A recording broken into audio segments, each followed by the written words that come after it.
மக்களே வணக்கம். இன்றைக்கி என்ன வீட்டில் என்ன சமையல் வேலை செய்துட்டு வீட்டு வேலை அந்த வீடியோ தான் போடுறேன் பாருங்க. என்னோடய பேத்தி அவ்வளோ பொம்மையை தினம் அப்படி தான் போட்டு வச்சிடும். அதை நான் எடுத்து வச்சா கத்தும். அந்த பொம்மையெல்லாம் இறச்சி வச்சிடும். வீடு ஃபுல்லாக சுத்தம் பண்ணவே சரியாக இருக்கும். காலையில் நாங்கள் டிஃபன் சாப்பிட்ட பாத்திரத்தெல்லாம் எடுத்து மேலே அடுக்கி வச்சுட்டு அதுக்கப்புறமா சமையல் வேலையும் பார்க்கலான்னு சொல்லிவிட்டு கொஞ்சமாக மீன் வாங்கி வந்து வச்சுருக்கேன். அதையும் சமைக்க போகிறேன். இருக்கிற பாத்திரத்தெல்லாம் கொஞ்சம் அடிக்கலாம். இது லாங் வீடியோ தான். என்னோடய வீடியோவுக்கு சப்ஸ்கிரைப் பண்ணிவிட்டு பாருங்கள், லைக் கொடுத்துட்டு பாருங்கள். மக்களோட ஆதரவில் தான் வீடியோ போடுறோம். ஏன்னா நிறைய காலையில் எழுந்திரிச்சா ஈவினிங் தூங்குகிற வரைக்கும் நைட்டு வரைக்கும் வேலை செய்துட்டு தான் இருக்கோம். யாரும் சும்மா இருந்து வீடியோ போடுறதில்ல. அந்த வேலை செய்துட்டு அது மத்தியிலையும் கொஞ்சமாக ஒரு வீடியோ எடுத்து போடுவோன்னு தான் போடுறோம். இதுவும் ஒரு உழைப்பு தான். சின்ன பெட்டி கடை ஒன்று வச்சுருக்கேன். அந்த வேலை அதையும் பார்க்கணும். நான் என்னோடய பேத்தி ஊர்லேருந்து வந்திருக்கு. குழந்தையும் பார்த்துக்கணும். இது நிறைய வேலை இருக்கிறது. அது ஏன் சொல்ல வரேன்னா, இந்த வீடியோ எடுத்து போடுறதும் நம்மளோட உழைப்பு வேலை தான். நீங்கள் உங்களை மாதிரி மக்கள் தான் எல்லாரையும் தூக்கி விடுறீங்க. இந்த வீடியோ பார்க்குற மக்கள் லைக் பண்ணுங்கள். என்னோடய வீடியோவுக்கு ஆதரவு கொடுங்க. வீடியோ எடுக்கிறது அவ்வளோ ஈஸி கிடையாது. எவ்வளோ கஷ்டங்கள் மத்தியில், டிஸ்டர்பன்ஸ் மத்தியில் அதை எடுக்கிறோம்.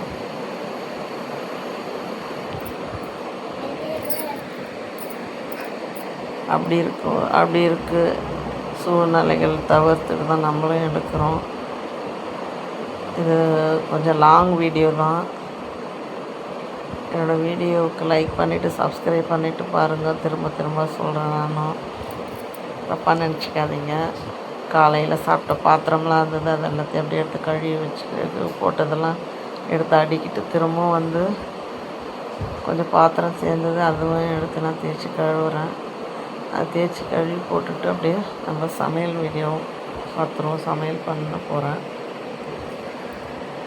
மீன் குழம்பு வச்சுட்டு மீன் வறுக்க போகிறேன். மீன்லாம் வறுத்துட்டு குழம்பு செய்துட்டு அடுப்பெல்லாம் கழுவிட்டு நான் அதுக்கப்புறம் எல்லாத்தையும் முடித்து சுத்தம் பண்ணி அடுப்பெல்லாம் சுத்தம் பண்ணி வச்சுட்டு தான் அடுத்தது வேறு வேலையை பார்ப்பேன் நான். ஏன்னா நம்ம மீன் குழம்பு செய்கிறோம். கவுச்சி ஸ்மெல் இருந்துகிட்டே இருக்கும். அதனால் கையோட நம்ம வீடு ஃபுல்லாக கவுச்சி அடிக்கும். கையோட நம்ம அடுப்பு எல்லாம் கழுவிட்டோம்னா அந்த கவுச்சி ஸ்மெல் இருக்கும். அதேமாதிரி கவுச்சி சாப்பிட்ட பாத்திரத்தை நாங்கள் உடனே கழுவிடுவோம். நம்ம அந்த ஸ்மெல்லு வீட்டு குழந்தையெல்லாம் இருக்குது, வீடு ஸ்மெல்லு வரோன்னு சொல்லிட்டு கழுவி போட்டு அடிக்கடிக்கு பாத்திரம் தேய்ச்சி கழுவி போட்டு கொஞ்சம் சேர விடாத பண்ணுறது நல்லது.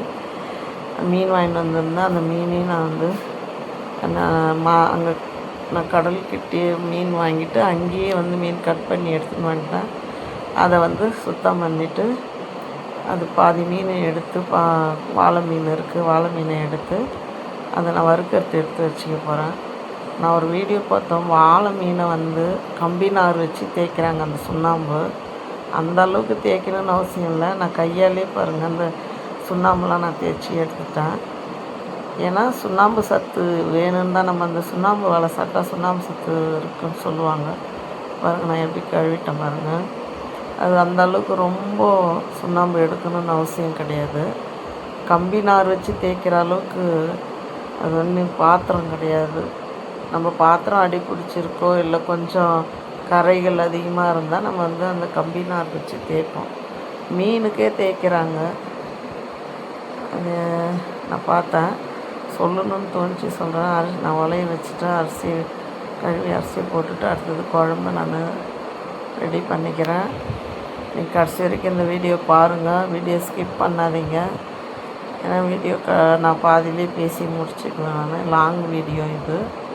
அவங்களுக்கு பிடிச்சிருந்தா லைக் பண்ணுங்கள். நம்ம வேறு ஒரு வீடியோவில் பார்க்கலாம்.